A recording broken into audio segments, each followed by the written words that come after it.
එහෙනම් අපි අද දවසේ මුලින්ම කතා කරන පරිගණක ඉතිහාසය ගැන අර කලින් කිව්වා වගේ අවුරුදු 5000කට පෙර චීනය විසින් තමයි ඇබකසය කියන උපකරණය පාවිච්චි කරලා කියන්නේ. ඊට පස්සේ අපි අ, යාන්ත්‍රික යුගය ගැන කතා කරොත් බ්ලේස් පැස්කල්ගේ පැස්කලයින් කියන උපකරණය තමයි අපි එතනදී කතා කරන්නේ. රයිට්. ඊට පස්සේ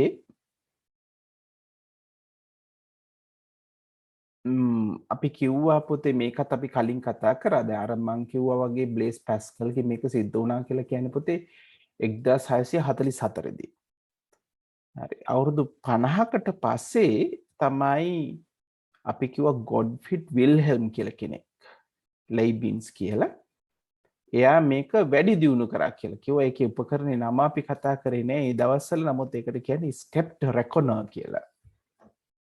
පුතාලට ඒක පෙන්නුවොත් හරි. අපි මේක බැලුවොත් හරි. ස්ටෙප් රෙකොනර් කියලා තමයි අපි ඒකට කිව්වේ. මේක ඇත්තටම පැස්කලයින්ගේ එකම තමයි කියලා තමයි කියන්නේ. මේක ඇත්තටම උපකරණ කිව්වොත් මේක අපි ඇත්තටම කලින් මේ ගැන මෙහෙම කතා බහ කරලා නැහැ. නමුත් රූප සටහන දැක්කහම පුතාලට පෙනේ මේ කලින් තිබුණු ඡායාරූපයට ගොඩක් සමානයි කියලා. හරි. ගොඩක් සමානයි. එතකොට මේ තමයි දෙවෙනි දිගුව. ඒ කියන්නේ මං කලින් කිව්ව පොතේ එකතු කිරීම සහ අඩු කිරීම විතරයි පැස්කල් ලයින් එකෙන් සිද්ධ වුණා කියලා කියන්නේ. එතකොට මේ අපි කතා කරන මේ දෙවෙනි එකේදී ඒ කියන්නේ ස්ටෙප් රෙකොනර් කියන එකේදී මේ ගොඩ්ෆ්‍රිඩ් විල්හෙම් ලෙයිබින්ස් කියන කෙනා මේකේ ඉතුරු ගණනය කිරීම සිද්ධ කරා. එතකොට මේක සලකන්නේ පුතේ පැස්කල් ලයින් ඒ කියන්නේ බ්ලේස් පැස්කල් විසින් නිර්මාණය කරපු එකේ ඊළඟ දිගුව කියලා. රයිට්. අපි ඊට පස්සේ කතා කරන්නේ තව අතරමැදියෝ හිටිය පුතේ. නමුත් 1980 දී පුතේ චාර්ල්ස් බැබේජ්. එයාගේ මේ යන්ත්‍ර අතරම දෙකක් තිබ්බා. නමුත් ඒකෙන් යාන්ත්‍රික පරිගණකය කියලා සැලකුවේ මේ ඩිෆරන්ස් එන්ජින් කියන එක. එතකොට මේ ඩිෆරන්ස් එන්ජින් එක හරහා තමයි අපේ පරිගණකවල ආදාන ප්‍රතිදාන මෙන්න මේ මූලික සංකල්ප ඉදිරිපත් කරා කියලා කියයි. හරි? එතකොට ඩිෆරන්ස් එන්ජින් එක හරහා තමයි අපි මේ ගැන කතා කරන්න යන්නේ. එතකොට ඩිෆරන්ස් එන්ජින් එකේ හරහා තමයි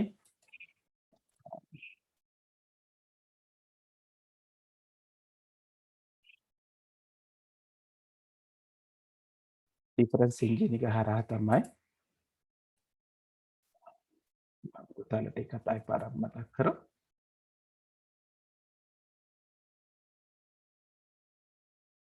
හරි? මේ ඩිෆරන්ස් එන්ජින් එක තමයි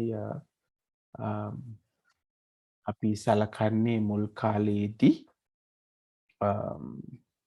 ඒ පරිගණකයේ මූලික සිද්ධාන්තයන් තිබුණයි කියලා.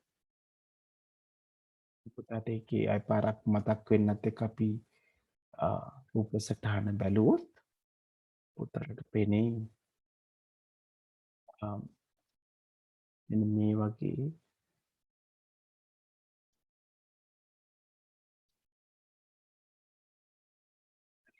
මෙන්න මේ උපකරණය තමයි අපි සලකන්නේ පරිගණකයේ මූලික සංකල්ප ලබා දුන්නු උපකරණය. එතකොට මේ හින්දා අපි චාර්ල්ස් බෙබේට විශේෂ නමක් පාවිච්චි කරනවා. පුතාලට මතක නම් කියමු බලන්න. ඔව්. අපි චාර්ල්ස් බැබේජ් කවුරු විදිහට සලකන්නේ?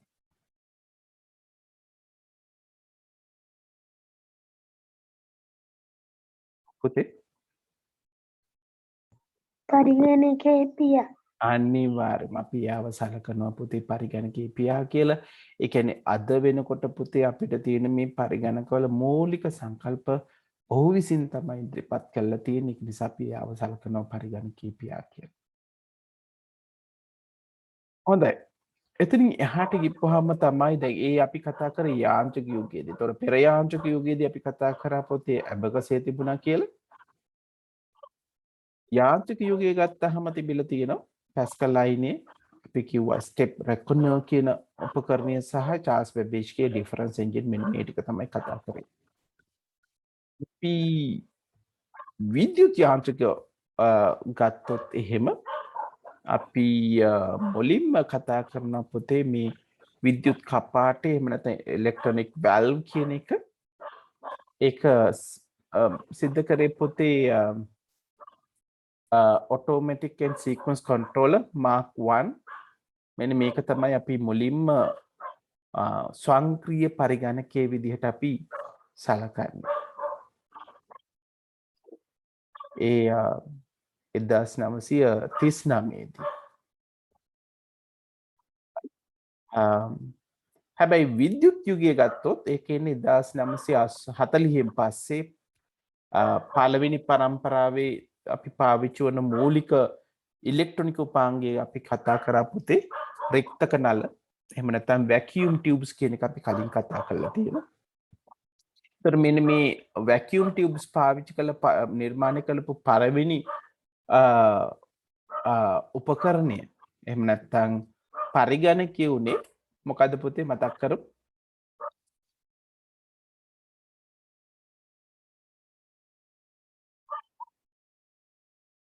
ඔව් මුලින්ම නිර්මාණය කරපු එක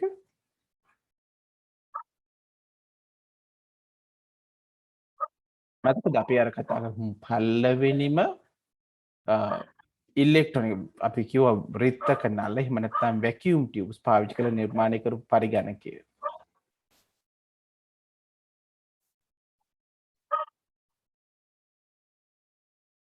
ඔව් පුතාලා මතක නැහැ. ක්‍රිෂා ENIAC ඔව් අපි කියන ඊනියක් කියලා. අපි කියපු පොතේ ENIC කියලා කියන්නේ ඊනියක් කියලා තමයි අපි කියන්නේ. නම පාවිච්චි කර මේක තමයි sorry අපි මුලින්ම සලකන්නේ.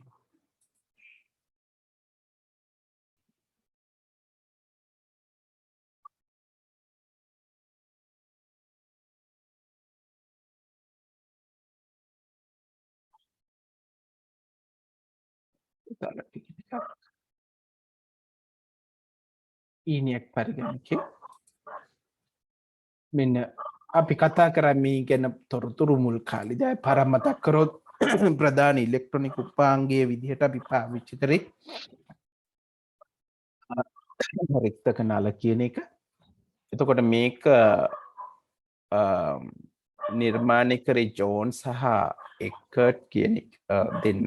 ජෝන් මං හිතන්නේ ප්‍රොනවුන්ස් කරොත්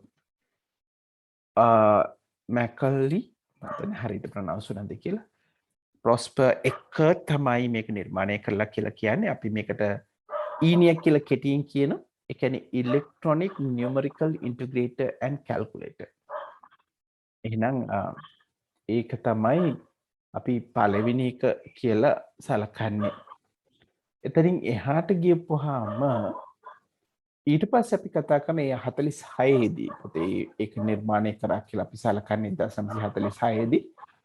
1947 දී එඩ්සැක් කියලා පරිගණකයක් නිර්මාණය කරා. ඒක තමයි ප්‍රථම ආචයන ක්‍රමලේඛ පරිගණකය කියලා කියන්නේ. හරි. එඩ්සැක් කියන එකේ තේරුම ගත්තොත් ඒ කියන්නේ ඉලෙක්ට්‍රොනික ඩිලේ ස්ටෝරේජ් ඔටෝමැටික් කැල්කියුලේටර් කියලා. එඩ්සැක්. ඒකට කිව්වේ එඩ්සැක් කියලා.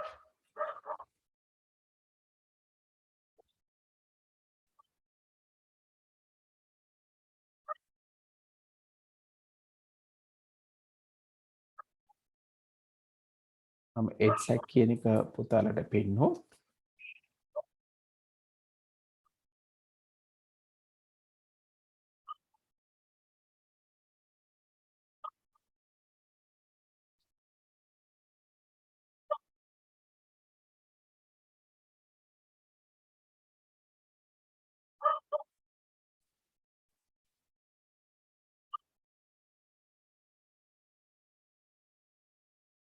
පුතාලට පේනවා ඇති මෙන්න මේක තමයි එක්සැක්ට් කියලා අපි සඳහන් කරන පරිගණකය උනේ.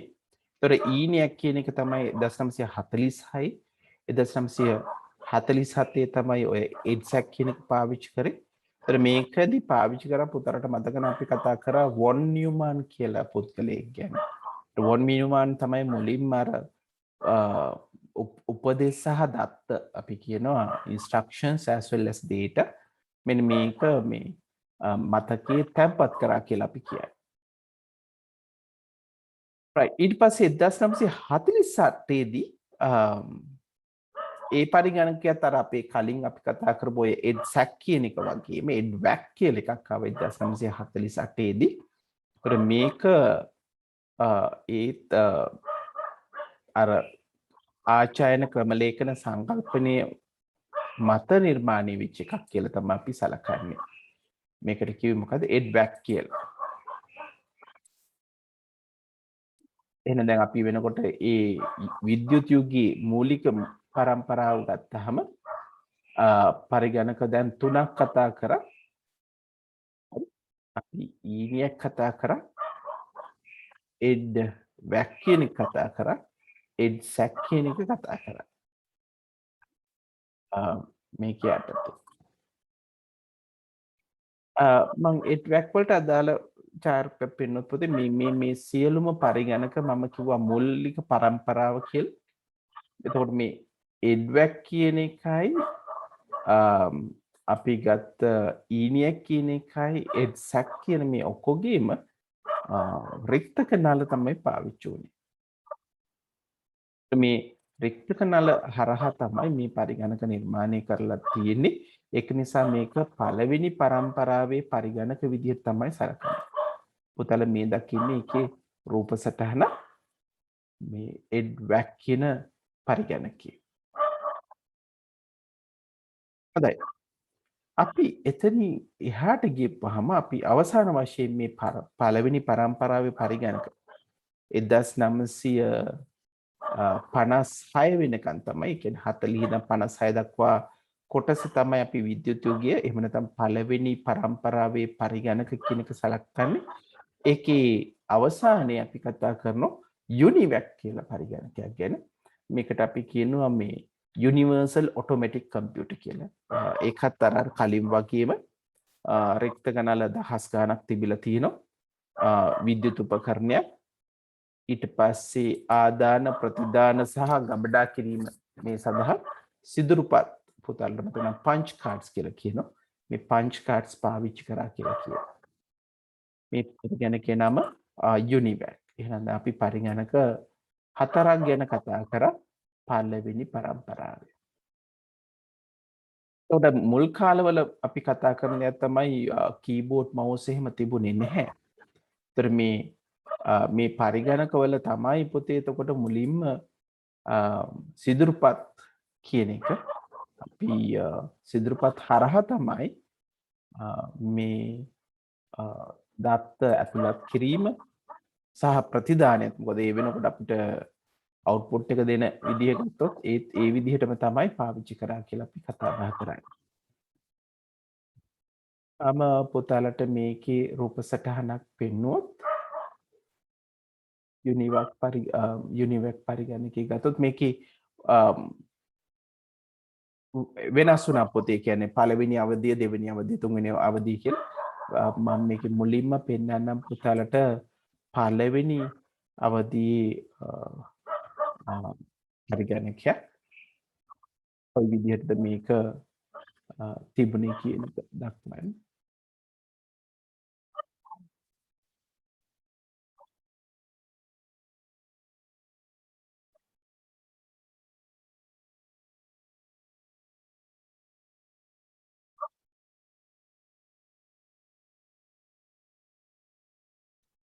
මේ රූප සටහනේ පුතාලට පෙන්වු කරන්නේ යුනිවැක් පරිගණකයක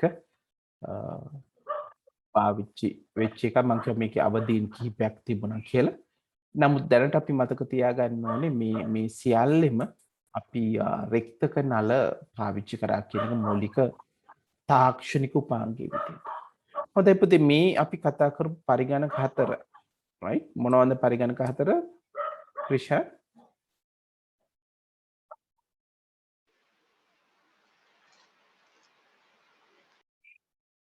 ඔව් මුලින්ම අපි කතා කරා ඊනියක් පරිගණකේ කතා කරා දෙවෙනියට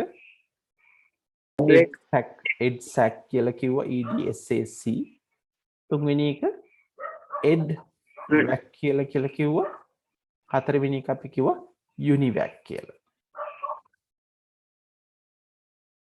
හරි. අපි දෙවෙනි පරම්පරාවේ පරිගණක සලකනවා 1956 ඉඳන් 53 වෙනකම්. එතකොට මේ පරිගණක ගත්තොත් පුතේ මේ පරිගණක කියන්නේ 1956 ඉඳන් 1963 දක්වා නිර්මාණය වෙච්ච පරිගණක සියල්ල අපි සලකනවා දෙවන පරම්පරාවේ පරිගණක කියලා. මේකේ මූලිකම තාක්ෂණික උපාංගය අපි කිව්වේ ට්‍රාන්සිස්ටර් කියන එක.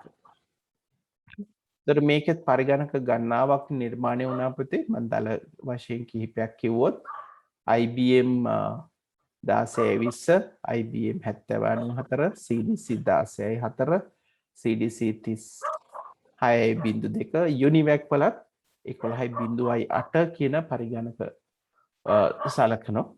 අපි ඒකේ රූප සටහන් ටික බලමු. මේ ගැන වැඩි විස්තර අපි අත්‍තරම කතා කරන්න අවශ්‍ය නැහැ. මේ අපි දැනගන්න ඕන එකක් තමයි මේ වලදී පාවිච්චි කරපු තාක්ෂණික උපාංග උනේ මොනවද කියන එක. ඒකට මම කියව මුලින්ම IBM 1620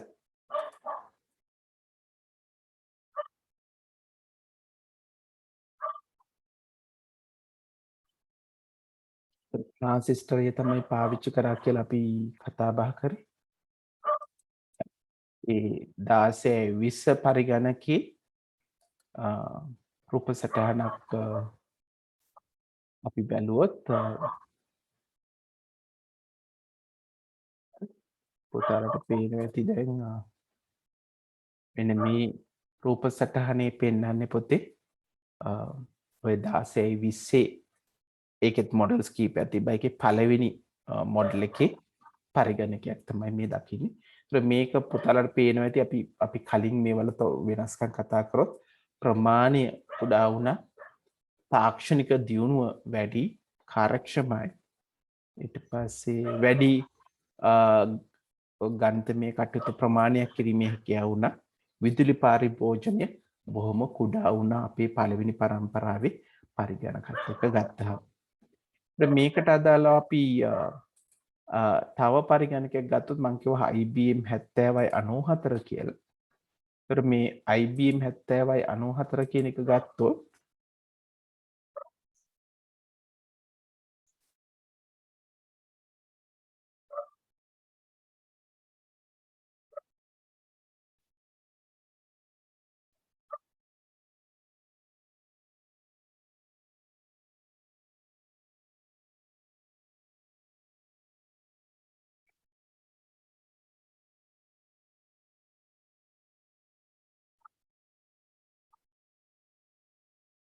ඔව් ඒකේ මට රූප සටහනක් ඉන්න පෙන්නන්න ඕනේ.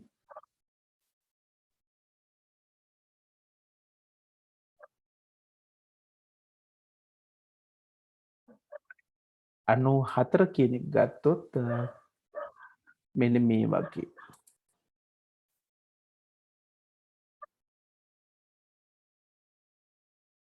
මෙන්න මේ වගේ පරිගණකයක් තමයි පුතාලට පේන බටන් ගණනාවක් තියෙනවා. තාමත් අපිට අවුට්පුට් එක එහෙම පේන්නන්න ස්ක්‍රීන් එහෙම තිබුණේ නැහැ. නමුත් ප්‍රමාණින් කුඩා වුණු පරිගණකයක් තමයි භාවිතා වුණේ මේ 7094 කියන එක. ඊට පස්සේ පුතේ මම කතා කරා CDC 16.4 කියලා.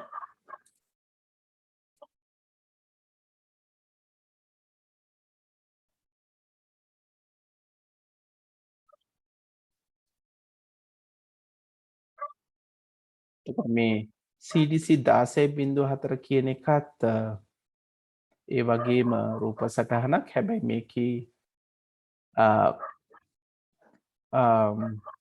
නියම ඡායාරූපයක් නම් මට හොයාගන්න උනේ නැහැ. බලමු මට හොයාගන්න පුළුවන් වේද කියලා. දැනට පුතේ මෙන්න මේ රූප සටහන දල රූප සටහන තමයි මට ගන්න හැකියාව ලැබුණේ අපේ විකිපීඩියා හරහා.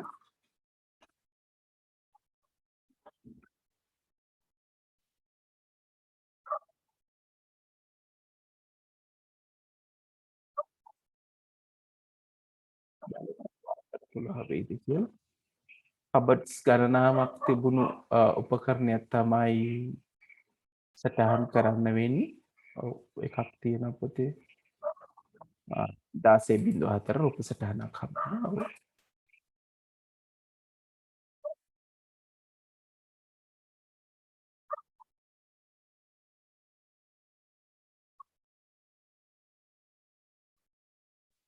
මෙන්න මේ වගේ රූප සටහනක් තමයි පුතාලට පේන්නේ 16.4 දියාවේ.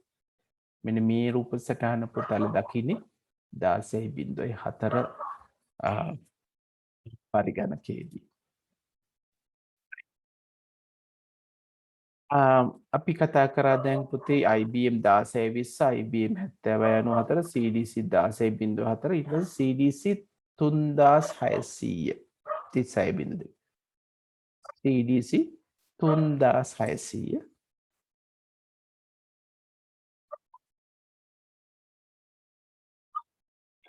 මේ අපි තාමත් කතා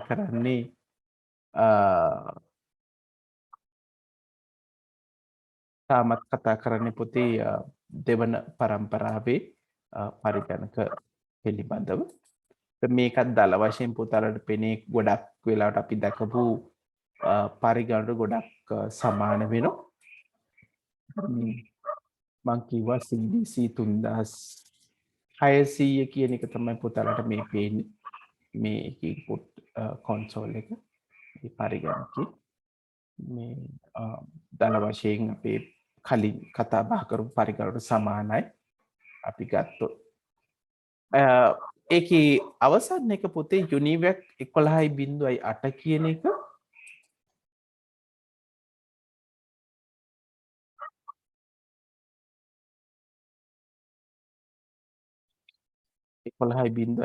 කියන උපකරණය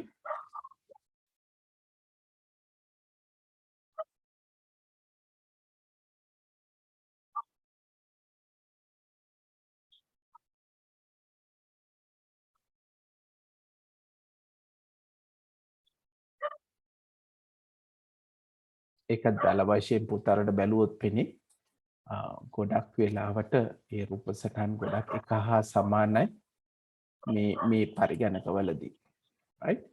මොකද අපි ඔක්කොම ඉලෙක්ට්‍රොනික උපාංගය තාක්ෂණික උපාංගය පාවිච්චි කරේ ට්‍රාන්සිස්ටර. ඒතර මේ හරහා නිර්මාණය වෙච්ච පරිගණක තමයි අපි මේ දැක්කේ. එහෙනම් අපි දැන් පරම්පරා දෙකක් පුතේ අපි කතා බහ කළා අවසానයි. අපි කතා කරා පළවෙනි පරම්පරාවේ පරිගණකවල පාවිච්චි වුණා රික්තක නල කියලා. ඊළඟට දෙවෙනි පරම්පරාවේ පරිගණක ගත්තොත් අපි කතා වුණා ඒක පාවිච්චි කරපු මූලික තාක්ෂණික උපාංගය කියන්නේ ට්‍රාන්සිස්ටර් එක කියන. ඊපස්සේ අපිට කතා කරන්න තියෙන පුතේ තුන්වෙනි පරම්පරාවේ පරිගණක ගැන. ඒ කියන්නේ 1964 ඉඳන් 75 දක්වා. හරි? එහෙනම් මතක තියාගන්න මේකෙදි පාවිච්චි වෙච්ච ප්‍රධානම දේ තමයි මූලික තාක්ෂණික උපාංගය. ඒ මූලික තාක්ෂණික උපාංගය උනේ පුතේ අනුකලිත පරිපථ. එහෙම නැත්නම් integrated circuits කියන එක.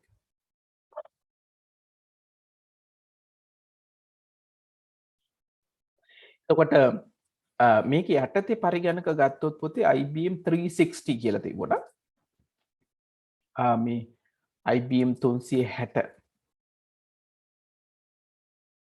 දැන් මේ 360 කියන ඒ රේන්ජ් එකේ තිබ්බ පරිගණක අපි සඳහන් කරන්නේ මේ තුන්වෙනි පරම්පරාවේ පරිගණක විදිහට 360 කියන එකේ අපි පාවිච්චි උනේ. පුතාලට එකේ රූප සටහනක් පෙන්වුවොත් මේ අපි ඊළඟට දකින්නේ IBM 360 කියන උපකරණය. මේ තියෙන මෙතන මේ ප්‍රොසෙසර් එක තියෙන කොටස පුතාලට පේනවා ඇති. මේ කොටස තමයි අපි දෙවන පරම්පරාවේ පරිගණකවල පළවෙනි එක කතා කරන්නේ. ඒක යටතේ තව තිබුණ පොතේ PDP කියලා. ඒ කියන්නේ personal data processor. මේකෙදිත් පාවිච්චි වුණේ අනුකලිත පරිපත.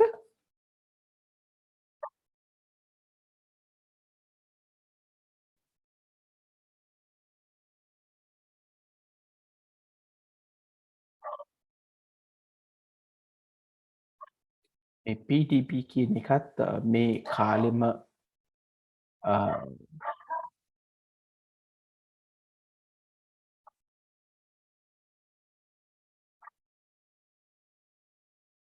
කරන්නේ. මම එකේ රූප සටහනක් පුතාලට පෙන්නුවොත් මෙන්න මේ රූප සටහන පුතාලා මේ දකින්නේ මේ PDP කියන පරිගණකය. ඒතර මේකත් අපි කලින් කිව්වා වගේ අනුකලිත පරිපත තමයි පාවිච්චි කරා කියලා අපි කතා බහ කරන්නේ. අවසාන වශයෙන් පොතේ මේකේ යටතේ අපි කතා කරා TDC 316 කියලා. මේ TDC 316 කියන එක ගත්තොත්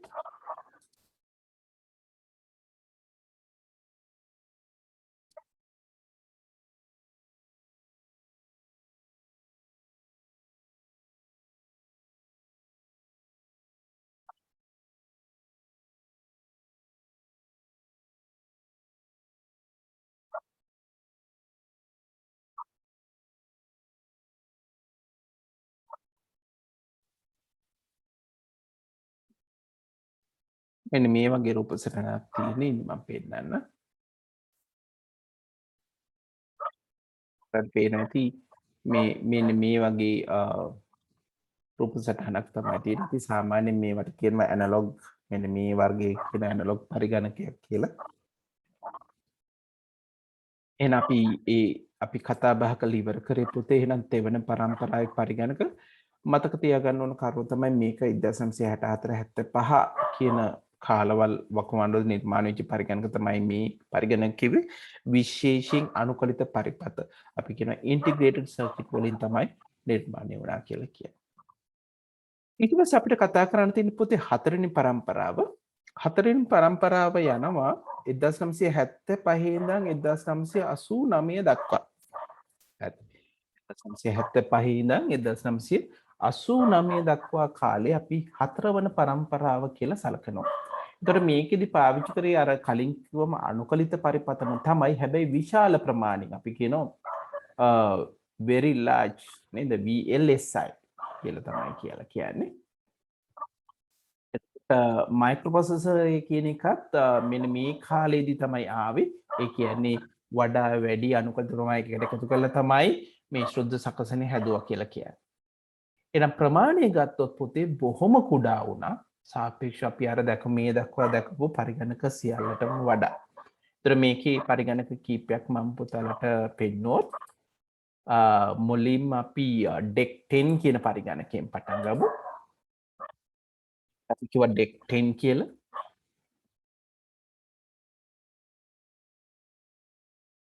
එතකොට මං කිව්වා මේකෙදී මයික්‍රෝප්‍රොසෙසර් ටෙක්නොලොජි එක යූස් වුණා කියන එක අපි කියනවා.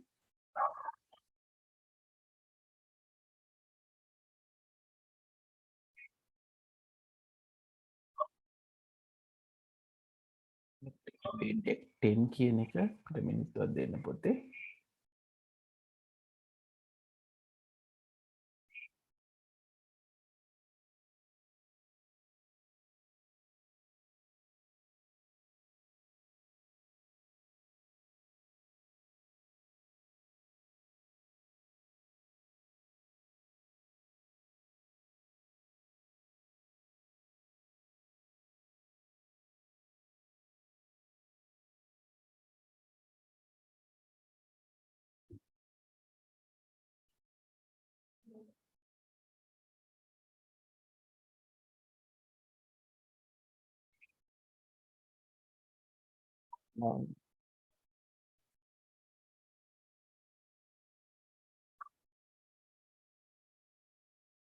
දල වශයෙන් මෙන්න මේ වගේ රූප සටහනක් අපිට දකින්න පුළුවන් පුතේ මේ පරිගණකවලදී. ඩෙක් 10 ඒකෙත් පොඩි මොඩල් එකේ වෙනසක් තියෙනවා. මේක det 10 කිව්වහමත් ඒකේ ඇතුළෙත් වෙනස්කම් ගන්නාවක් තිබුණු පරිගණක තිබුණා. right. ඊළඟට අපි කතා කරොත් star 1000 කියලා එකක් තිබුණා. මේකත් පෙන්නුවොත් star 1000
රූප සටහන එක ආකාරවලට තියෙන පුතේ මට ඒක එකක් පුතාලට පෙන්වන්න ඕනේ.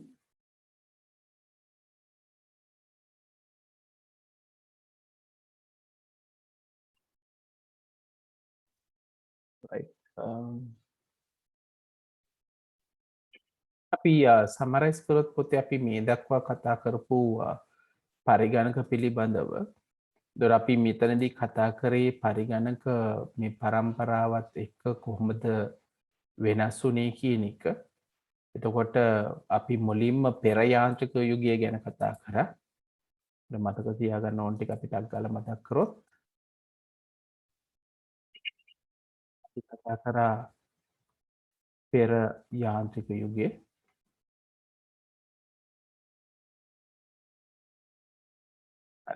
පෙර යාන්ත්‍රික යුගය ගැන කතා කරා පුතේ. ඒ පෙර යාන්ත්‍රික යුගය ගත්තොත් ඒක යටතේ අපි කතා කරා මේ ඇබකසේ කියන උපකරණේ.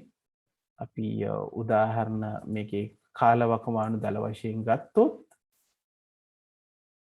මං කිව්වා 1450ට පෙර කියලා. හරි? ඒකත් පොඩ්ඩක් මතක් කරගන්න. 1450ට පෙර කාලේ තමයි කිව්වේ. එතකොට මේක යටතේ අපි උදාහරණ කතා කරා ඇබකසේ කියන එක. ඒක තමයි පෙර යාන්ත්‍රික යුගය කියලා අපි සැලකුවේ. මේ පළවෙනි ඊපස්සේ ඔව් අපි යාන්ත්‍රික යුගය ගැන ගත්තොත් අපි ඊළඟට කතා කරේ පුතේ යාන්ත්‍රික යුගය ගැන. මේ යාන්ත්‍රික යුගය 1450 ඉඳන් 1840 වෙනකම්. එන අපි යාන්ත්‍රික යුගය ගත්තොත්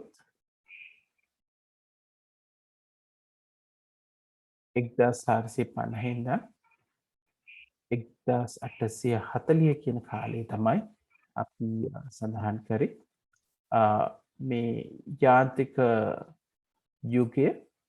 මේ යාන්ත්‍රික යුගය අතරේ අපි කතා කරා මේ පැස්කල් අයින් කියන උපකරණේ. අපි මුලින්ම කතා කරා පැස්කල් අයිනේ කියන එක.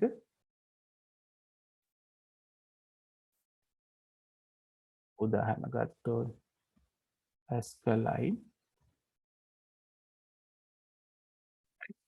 ඊළඟ වචනයට අපිට සිංහල වචනයක් අපිට හම්බුනේ නැහැ. මේකට කිව්වේ ස්ටෙප් රෙකෝනර් කියන අදහසින්. ස්ටෙප් රෙකෝනර් කියන අදහස තමයි තිබුණේ. පැස්කල් අයිනේම දිගුවක් විදිහට අපි මේ කතා බහ කරා. මේ යාන්ත්‍රික යුගයේදී නිර්මාණය වෙච්ච පරිගණක විදිහට.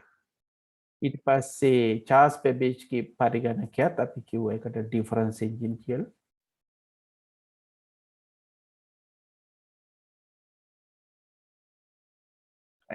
ඒ ඔක්කොම වැටෙන්නේ පුතේ යාන්ත්‍රික යුගය යටතේ. යාන්ත්‍රික යුගයෙන් පස්සේ අපි කතා කරා මොනවද අපි කතා කරේ? අපි කතා කරා විද්‍යුත් යාන්ත්‍රික යුගය. ඒ කියන්නේ 1840 ඉඳන් 1940 වෙනකම්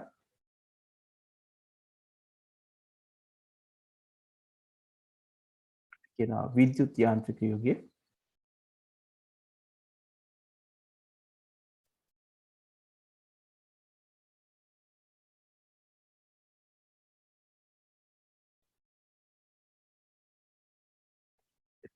මේ විද්‍යුත් යාන්ත්‍රික යුගය තිබුණේ අපි කිව්වා 1840 ඉඳන්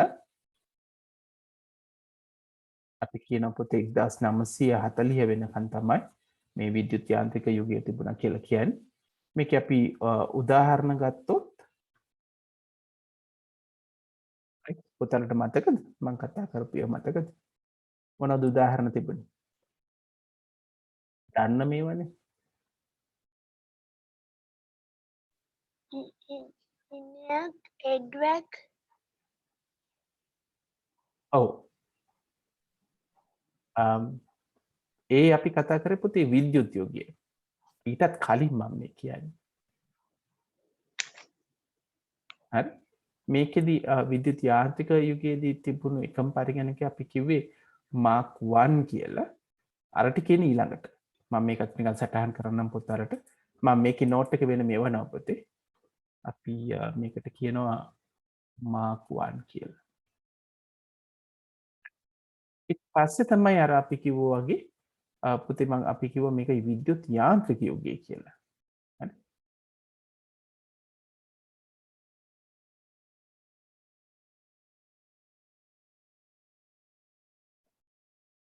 ඊට පස්සේ තමයි විද්‍යුත් යුගය කියන එක අපිට ආවේ.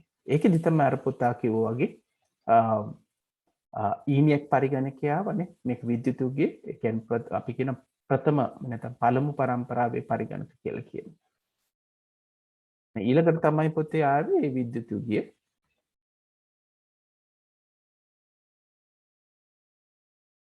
එහෙම නැත්නම් අපි කියනවා පළමු පරම්පරාවේ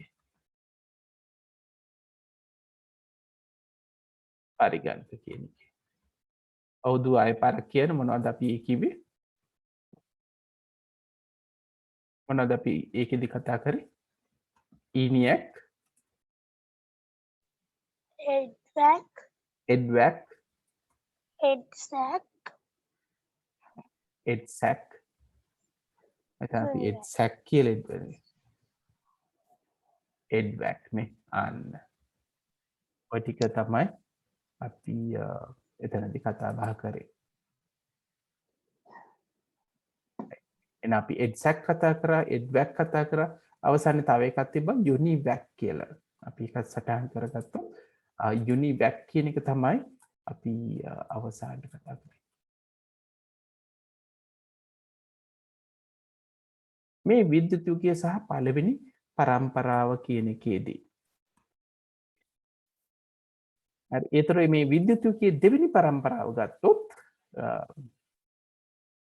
ඊට පස්සේ දිගටම තිබ්බ පොතේ විද්‍යුත් යුගය මේකේ දෙවෙනි පරම්පරාව අපි ඊළඟට ගත්තොත් 1956 ඉඳන් මට මුලින් කියන්න බර කලින් කිය තිබ්බේ 1940 ඉඳන් 56 වෙනකම් 1940 ඉඳන් 56 වෙනකම් තමයි ආවේ අපි ඒකත් ලියාගමු මේක විද්‍යුත් යුගයේ පළමු පරම්පරාව අපි ඒකත් මේක යටතේ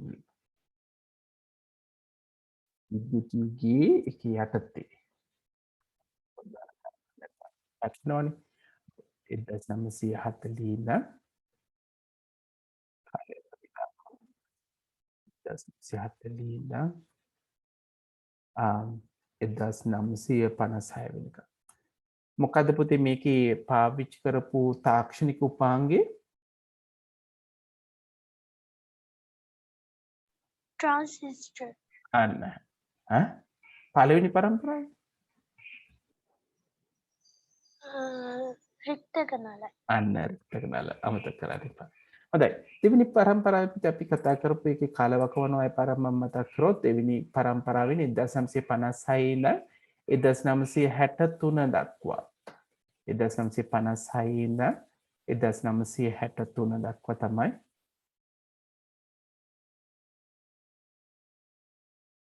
ක්‍රිෂාන් පුතේ මොකද්ද ප්‍රධාන උපාංගය වුණේ ඉලෙක්ට්‍රොනික උපාංගය අපි පාවිච්චි කරේ දෙවෙනි පරම්පරාවේදී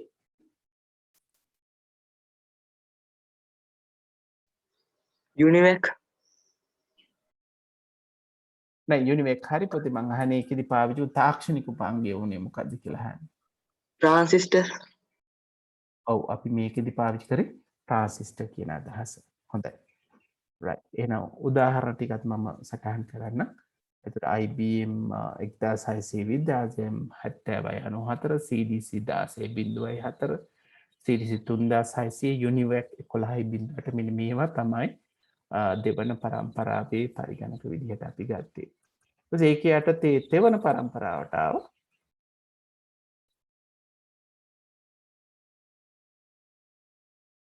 මේ තෙවන පරම්පරාවේ අපි පරිගණක ගත්තොත් මේ තෙවන පරම්පරාව අපි කිව්වා මේක විකාශනය වෙනවා කියලා 1900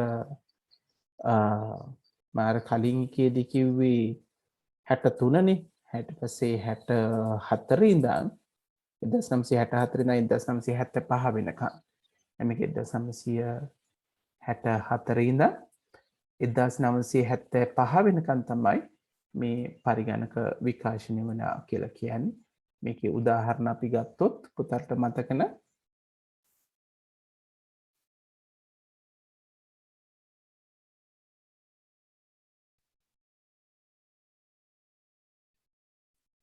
ඔව් අපි මේකෙදි කිව්වා IBM 360 කියන කොටස ආව කියලා. හරි. ඊට පස්සේ සිව්වන පරම්පරාව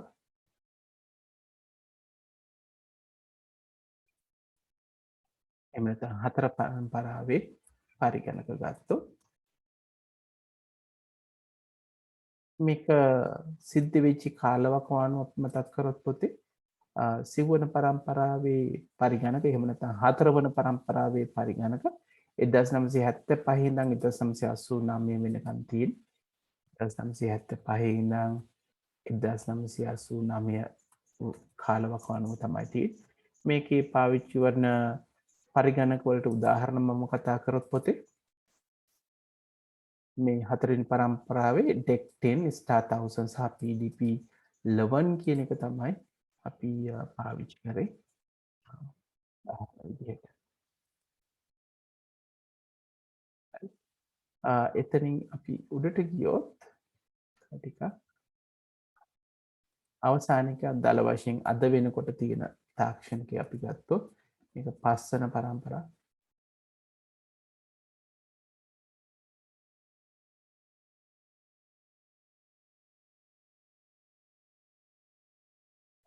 ඒතර 1989 පස්සේ පරිගණක මේ අලුත් කාලයට තමයි එන්නේ. අපි 1989 ඉඳන් ඉදිරිය ගත්තොත් අද වෙනකොට මෙන්න මේව තමයි කියන්නේ අපි අදිනදා පාවිච්චි කරන පරිගණක තමයි එන්නේ. ඒතර තාක්ෂණික උපාංග මොනවද කියලා දැනගන්න ඕනේ. මේවල විශේෂ ලක්ෂණ ගැන අපි මීට අමතරව පොතේ දැනගන්න ඕන වෙනවා. හරි. අපි එතනින් එහාට ගියොත් පොතේ පරිගණක වර්ගීකරණය මේක පුතාලා දන්න එකක්. එහෙනම් මම වැඩි කාලයක් මම මේකට වැය කරන්නේ. නමුත් අපි මතක් කරොත් පරිගණක වර්ගීකරණය කරන ක්‍රම කිහිපයක් අපි කතා බහ කරන්න යනවා. ඒක තමයි අපි දෙවෙනි පාඩමේ පළවෙනි කොටස වෙන්නේ. එහෙනම් අපි මුලින්ම බලමු තාක්ෂණය අනුව කොහොමද මේක වෙනස් වෙන්නේ කියන එක. අපි මුලින්ම කතා කරොත් එහෙම මේකේ පරිගණක වර්ගීකරණය කියන එක තමයි අපි ඊළඟට කතා කරන්න යන්නේ. ඒතර මේකේ ක්‍රම ගණනාවක් තියෙනවා.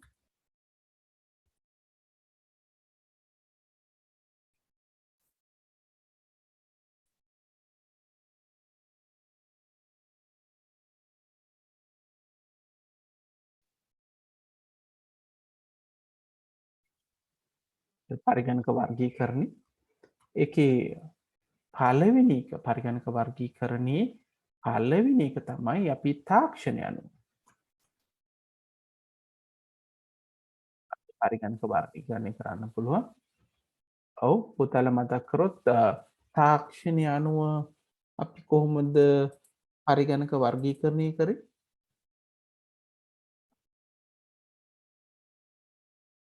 පුතාලට මතකද තාක්ෂණය මොන තාක්ෂණය? අපි කිව්වා ප්‍රතිසම පරිගණක තියෙනවා කියලා. ඊට පස්සේ අංකිත පරිගණක තියෙනවා. මේ දෙකේ එකතුව කියන එකත් අපි කතා කරා. එහෙනම් තාක්ෂණය ගත්තොත් ප්‍රතිසම පරිගණක කියලා කියන්නේ ප්‍රතිසම තත්ත්ව. ඒ කියන්නේ අපි කියනවා ඩිජිටල් කියලා කිව්වොත් අපි අංකිත කියලා කිව්වොත් දෙවෙනි එක හැම වෙලෙම අවස්ථාවන් දෙකයි. බිංදුව එක අන්න ඒ වගේ. එතකොට මෙතනදී අපි ප්‍රතිසම කිව්වහම කියන්නේ එහෙම අවස්ථා දෙකක් නෙවෙයි ගණනාවක් තියෙන්න පුළුවන්. උදාහරණයක් පොතේ ගත්තොත් අපි උෂ්ණත්වය කියන එක ඒක වෙනස් වෙනවා. ඒක අවස්ථාවන් දෙකක් නෙමෙයි. හරි?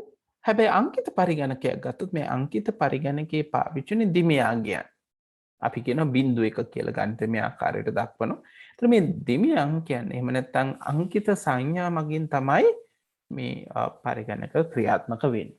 එහෙනම් අපි දල වශයෙන් කරොත්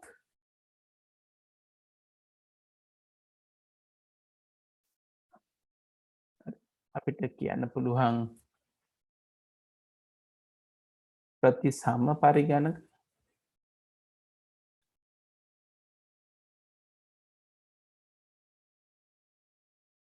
ප්‍රතිසම පරිගණක සහ අපිට කියන්න පුළුවන්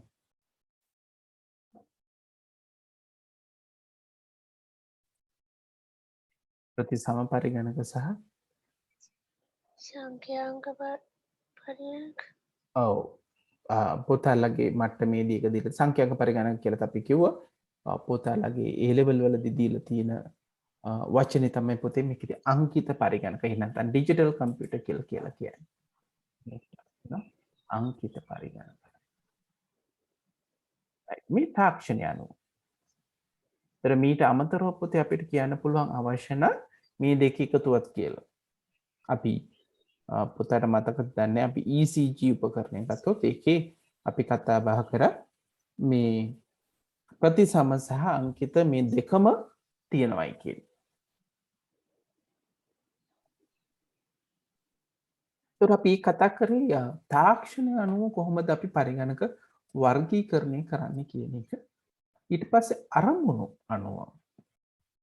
හරි? මේ අරමුණු අනුව ගත්තොත් මේක අපි අත්‍තරම කතා කරේ නැහැ කලින් පොතේ. ඒතර මේ අරමුණු අනුව කියලා කියන්නේ අපිට සාමාන්‍ය පරිගණක නිර්මාණය කරන්න පුළුවන් විශේෂ කටයුතු සඳහා. අපි කියනවා කිසියම් විශේෂිත වූ කාර්යයක් සඳහා පරිගණක නිර්මාණය කරන්න පුළුවන්. එහෙම නැත්නම් පොදු කටයුතු. හරි? මේකෙදි මම මේ පොදුයි කියලා කියන්නේ හේතුව තමයි පොදුයි කියලා කියන්නේ හේතුව තමයි පොතේ මේ අපි එදිනෙදා කරන සියලු කටයුතු වලට පාවිච්චි කරන්නේ. මේ එදිනෙදා වෙන සියලු කටයුතු වලට අපි පාවිච්චි කරන්නේ ඒ කියන්නේ අපි එදිනෙදා පාවිච්චි කරන මේ පරිගණක ඕනෑම කටයුතුවකට පාවිච්චි කරන්න පුළුවන්. ඒකට අපි දැන් මේ තියෙන පරිගණක ගත්තොත් ඕනෑම කටයුතුවකට පාවිච්චි කරන මේ කියන්නේ පොදු කාර්ය. අපි හිතමු විශේෂ ගණිතමය ගැටලුවක් කියලා. එහෙමනම් අපි කියනවා ඒක විශේෂ කාර්යයක්. දැන් බොහෝ වෙලාවට විද්‍යාඥයන් විසින් පාවිච්චි කරන පරිගණක ඒ කිසියම් කාර්යයක් සඳහා විශේෂිතව පරිගණක වෙන්න පුළුවන්. අන්න ඒ වගේ. එහෙනම් අරමුණු අනුව අපි වෙන් කරොත් පුතේ අපිට කොටස් දෙකයි. අපිට වෙන් කරන්න පුළුවන් අරමුණු අනුව.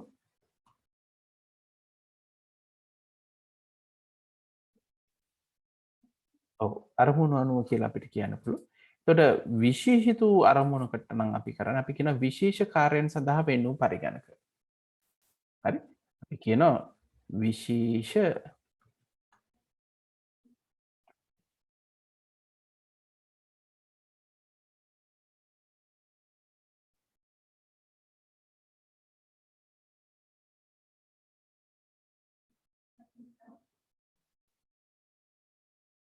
ඊළඟට මම ඊළඟට කිව්ව එක නම් පොදු කටයුතු.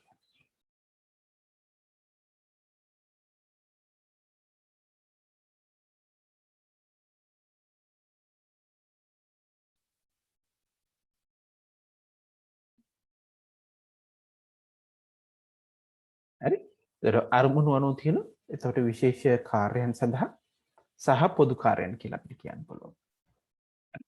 මේක වැදගත්. අවසාන වශයෙන් අපි පොතේ මේකේ අපි කතා බහ කරොත් අපිට පුළුවන් ප්‍රමාණාත්මක විදිහට මේක වෙන් කරන්න. මේ ප්‍රමාණාත්මක හරහා ගැන කතා කරොත් අපිට කතා කරන්න පුළුවන් සුපිරි පරිගණක තියෙනවා.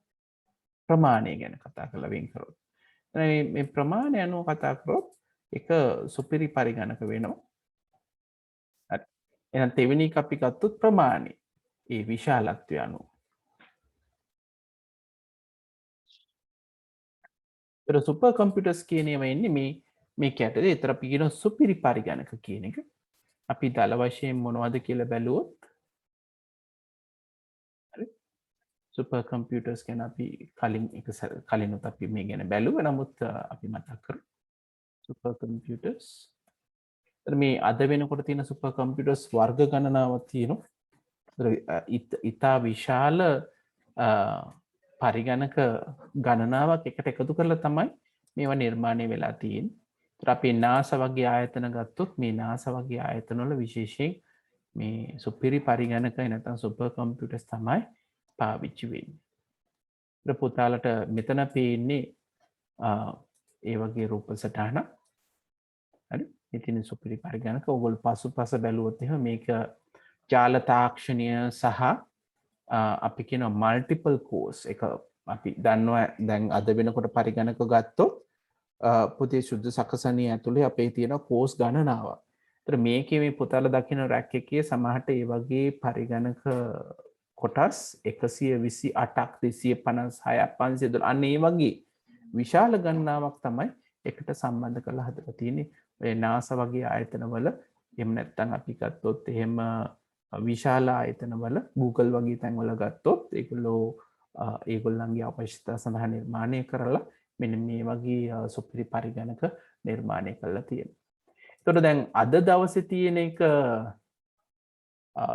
මම නිකන් බලන්නම් අපිට ලිස්ට් එකක් හොයන්න පුළුවන්ද කියලා අද වෙනකොට තියෙන හොඳම සුපර් කම්පියුටර්ස්. මොකද එන්න තාක්ෂණයත් එක්ක පුතේ මේ රටවල් අතර මේ සඳහා ලොකු තරගයක් ඇති වෙලා තියෙනවා.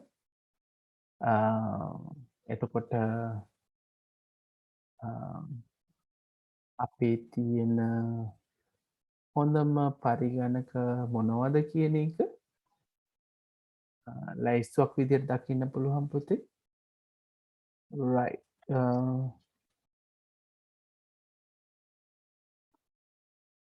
පුතාලගේ මේ A level වලදී නම් දීලා තියෙන TNH කියලා. හැබැයි අද වෙනකොට TNH ඉන්නේ 7 වෙනි තැන. මුල්ලම ඉන්නේ සුපර් කම්පියුටර් ෆුගක්කු කියලා පරිගණකයක් තමයි තියෙන්නේ. ඊට පස්සේ සමිට් කියලා තියෙන IBM එකක්. සියරා කියලා තියෙන IBM පරිගණකයක්. මම හිතන්නේ මම මේක යා කරන්න ඕනේ මේක. පුතාලට පේන මේ top 500.org කියන එක මම බැලුවේ. මොනවද තියෙන මේ කියලා. අපි top 500 බලමු ජූනි 2021 වෙනකොට. හරි. අපි top 500 කියන එක මේ තියෙන්නේ ඒ number 1 system කියලා කියන. ඊට පස්සේ summit කියලා තියෙනවා. ඊට පස්සේ Sierra, Sunway, Pearl Motor, Selenia, TNH, right? TNH කියන එක අතරම ටිකක් ඒ කලින් ආව පරිගණක. right. රූප සටහන ගත්තොත් බලන්න ටික රූප සටහන අපිට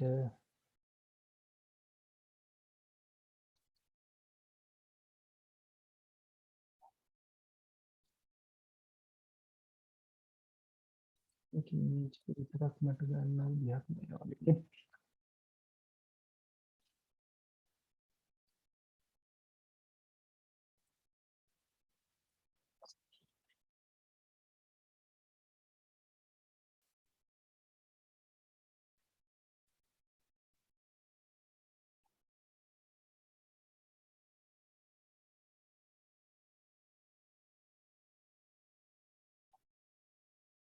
anyway. right. මේ තියෙන සිස්ටම්ස් ටික පුතාලට පේනවා ඇති. සුපර් කම්පියුටර් ෆුගක්කු මං හිතන්නේ ජපාන් තමයි මේ අපි මුල් කාලවල දැක්කේ චීනය සහ ඇමරිකා එක්සත් ජනපදයේ තමයි තරඟය තියෙනවා කියලා. නමුත් පුතාලට පේනවා ඇති ලිස්ට් එක ගත්තොත් අංක 1 සුපර් කම්පියුටර් එක තියෙන ෆුගක්කු කියලා ජපානයේ. ඊට පස්සේ ඇමරිකා එක්සත් ජනපදයේ තියෙනවා.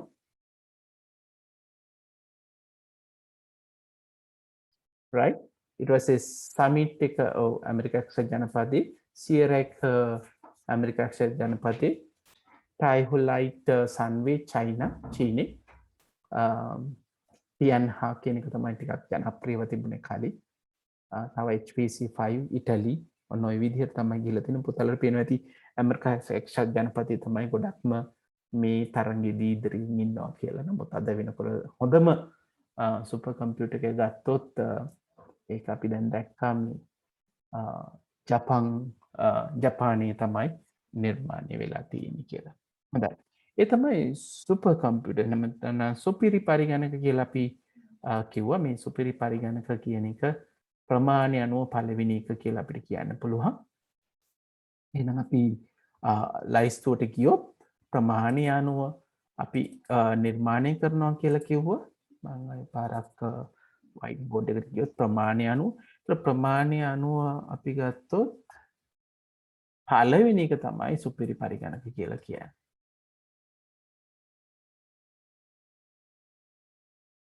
right? සුපිරි පරිගණක කියලා තියෙන පළවෙනි එක. ඒකට ඊට අමතරව තියෙනවා ඒවා ටිකක් ඇත්තටම කල් ඉක්ුත් වෙච්ච ඒවා කියලාත් ඔයාලට කියන්න පුළුවන් පුතේ. මේ සුපිරි පරිගණක වලට පස්සේ අපි කියන්නේ මහා පරිගණක, මධ්‍ය පරිගණක සහ ශුද්ධ පරිගණක. එතකොට මේ අපි කතා කරන මේ මහා පරිගණක කියන එක මේන් ෆ්‍රේම් කම්පියුටර්ස් කියන එක ඇත්තටම ටිකක් කාලයකට කලින් තමයි පාවිච්චි වුනේ. මධ්‍යම පරිගණක කියලා කිව්වේ අද දවස් අපේ තියෙන ශුද්ධ පරිගණක කියන්නේ අපි පාවිච්චි කරන පරිගණක. මේ දෙක අතර තිබුණා කියලා කියන්නේ මහා සහ ශුද්ධ පරිගණක අතර කොටස තමයි මේ කතා බහ කරන්නේ.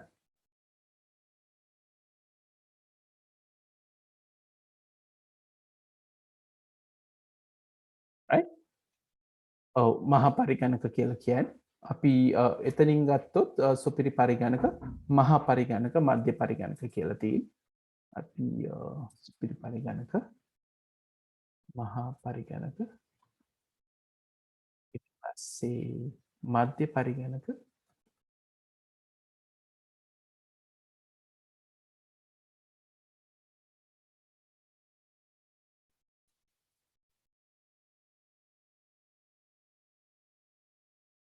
ඊට පස්සේ තියෙන ශුද්ධ පරිගණක.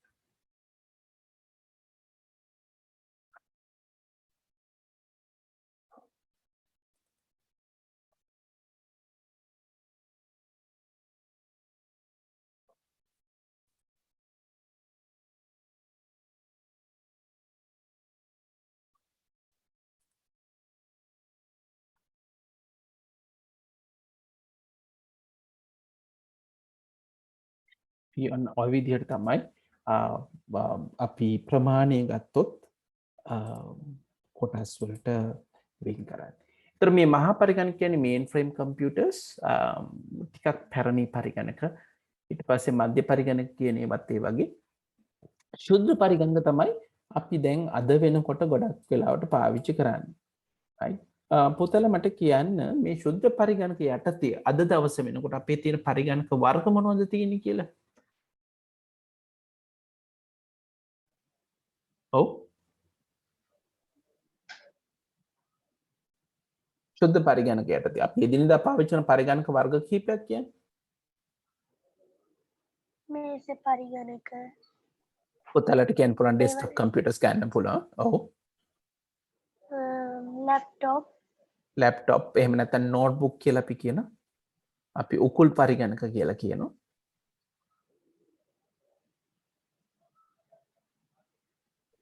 ඊට පස්සේ විෂන්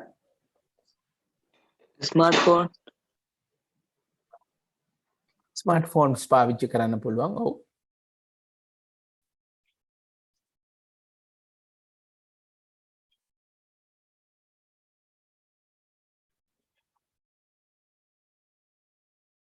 ඊට පස්සේ තියෙන palm top computers කියලා අතේ තියාගන්න පුළුවන් කියන එක. මේක අත ඉස්සර තිබුණා දැනටත් තියෙනවා. ඇත්තටම සාමාන්‍ය අතේ ගෙන යන්න පුළුවන් කියන එක අපි මොබයිල් ෆෝන් එන්න කලින් මොබයිල් ෆෝන් ආවට පස්සේ ඔය හැමදේම වගේ වෙනස් වුණා පුතාලා දන්නවා අද වෙනකොට මේ මොබයිල් ෆෝන් එකේ තියෙනවා ඇත්තටම අපේ සමහර වෙලාවට ඩෙස්ක්ටොප් පරිගණකයට වඩා වැඩි වේගයෙන් ක්‍රියාත්මක කිරීමේ හැකියාවක් ඒක නිසා ඇත්තටම මේ palm top computers කියන එක වෙනස් වෙලා තියෙනවා මම ඒක පුතාලට මේ පින්තූරයක් පෙන්නන්නම් palm top computers කියන එක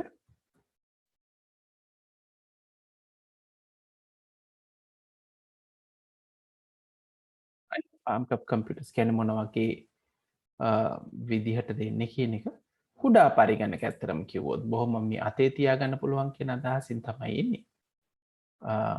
බොහොම කුඩා පරිගණක තාමත් අපිට වෙළඳපොලේ පොතේ මේවා මිලදී ගන්න පුළුවන් බොහොම කුඩා පරිගණක තියෙනවා. හරි මේ අතේ තියාගන්න පුළුවන් පරිගණක මෙන්න මේ වගේ මුල් කාලේ අතරම අපේ උදාහරණයක් විදිහට මේ ස්මාර්ට්ෆෝන් එන්න කලින් මේ අතේ තියාගන්න පුළුවන් එකට තමයි මේ අපි ඔය මේ palm top computers කියලා කිව්වේ.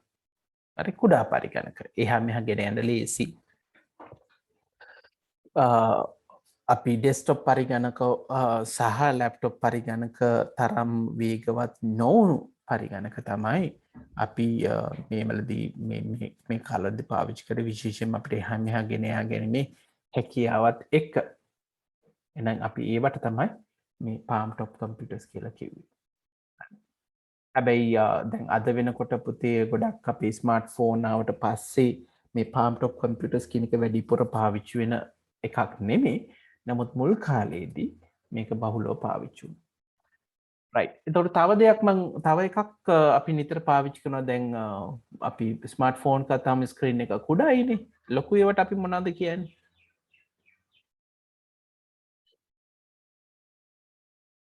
ඔව්. මේ තව පරිගණක වර්ගයක් පුතාලා මට කිව්වේ නැහැ. ඒ කියන්නේ ටැබ්ලට් අපේ පරිගණක තමයි. ඒ කියන්නේ අපේ නෝට්බුක් කම්පියුටර්ස් එහෙම නැත්නම් මේ ස්මාර්ට්ෆෝන් අතරමැදි තියෙනවා ටැබ්ලට් පරිගණක. එතකොට ටැබ්ලට් පරිගණකයත් පුතේ අපේ මේ චුද්‍ර පරිගණකයට අතර තමයි පාවිච්චි වෙන්නේ. එහෙනම් පුතේ ඒ ටික තමයි අපිට ප්‍රධාන වශයෙන් මේ දෙවෙනි පාඩමේ පළවෙනි කොටසේදී කතා කරන්න තිබුණේ. මම ඒකේ නෝට් එක පුතාලට එවන්නම්. මම හිතන්නේ අපි ඒකට කාලේ නාස්ති කරන එක අපරාධි කියලා. හිතනවා මම මේකට නෝට් එක දෙන්න. අපි දැනටමත් කතා කරපු දේවල් තමයි ගොඩක් වෙලාවට තිබුණේ. අපි ඊළඟ කොටස පුතේ දෙවෙනි කොටසේදී අපි කතා කරන්න යන්නේ ප්‍රධාන වශයෙන් දෘඩාංග කොටස්. අපි කලිනුත් ඔය විදිහටම තමයි කතා කරේ ඉතිහාසයෙන් පස්සේ පරිගණකයේ තුල තියෙන මේ දෘඩාංග කොටස් ඒ කියන්නේ පරිගණකයට සම්බන්ධ වෙන උපකරණ අපි කියනවා peripheral devices එහෙම නැත්නම් පර්යන්ත උපකරණ කියලා. කියනතර මෙන්න මේ ගැන කතා කරන්න යනවා. එතකොට අපි ප්‍රධාන ආදාන උපකරණ මොනවද? ප්‍රතිදාන උපකරණ මොනවද? සහ ආචන උපාංග මොනවද කියන එක තමයි අපි මෙන්න මේ කොටසදී කතා කරන්නේ. හොඳයි. අපි මුලින්ම අපි කතා කරන්න ඕනේදී තමයි මොනවද තියෙන ප්‍රධාන සංරචක කියන එක. එතකොට ඒ සංරක්ෂක යටතේ තමයි අපි මේ කොටස් ගැන කතා කරන්න යන්නේ. දර පුතාලා මට කියන්න කීපයක් පරිගණකයේ තුලට ආදාන ලබා දෙන උපාංග වලට අපි කියනවා ආදාන උපාංග කියලා. පුතාලා මට කියන්න ආදාන උපාංග කිහිපයක්. කීබෝඩ් එක මවුස් එක අපි කීබෝඩ් Touch මවුස් screen. ඔව් ටච් ස්ක්‍රීන් එක තව light pen, ඔව් ලයිට් පෙන් එක තව touch screen, ටච් ස්ක්‍රීන් ගන්න පුළුවන් හරි තාපතේ මොනවද joystick, ජොයිස්ටික් එක ගන්න පුළුවන් තව CCTV CCTV ගන්නත් පුළුවන් පුතේ තව barcode reader, ඔව් බාකෝඩ් රීඩර් හොඳයි එහෙනම් පුතේ මේ අපි සාමාන්‍යයෙන් ගත්තාම ගොඩක් උපකරණ තියෙන දැන් පුතාලක් මට කොටස් තිබුණා. එතකොට අපි යතුරු පූර්ව එහෙම නැත්නම් කීබෝඩ් එක, මවුස් එක නේද? ටච් පෑඩ් එක මෙන්න මේ වගේ උපකරණ තියෙනවා. ඊට පස්සේ අපි ගත්තොත් ඔය මවුස් එක ටච් පෑඩ් එක ජොයිස්ටික් අපි කියන මෙහෙම යටි කියලා ස්පර්ශක තෙරේ අපි කියන පොයින්ටින් ඩිවයිසස් කියලා. මේක අපි කලිනුත් කතා කරපු අදහසක්. ඒ කියන්නේ අපි දකිනවනේ මවුස් එක මේ අපි කියවොත් ටච් පෑඩ් එක ගත්තොත් ඔයාලට පේනවා පොතේ ස්ක්‍රීන් එකේ ඇරෝ එක මූව් වෙනවා. ඒක නිසා අපි මේවට විශේෂ නමක් පාවිච්චි කරන මේවා දැක්වීමේ උපාංග කියලා. ඊළඟට අපි එතනින් එහාට කියොත් පුතාලට මතක ඇති ඍජු ආදාන උපාංග කියලා මේක අලුත් නමක් අපිට. ඍජු ආදාන උපාංග කියන්නේ කෙලින්ම අපිට ආදාන ලබා දෙන උපකරණ තියෙනවා. දැන් උදාහරණයක් විදිහට පුතාලගේ කාඩ් පතකින් අපිට මුදල් ගෙවන්න ගියොත් මේ කාඩ් පත හඳුනා ගන්න කුඩා උපකරණ ආයතනවල තියෙනවා. අපි ඒවට කියනවා චුම්බක තීරු කියවන කියලා. මම ඒකේ රූප සටහනක් පුතාලට පෙන්නන්න.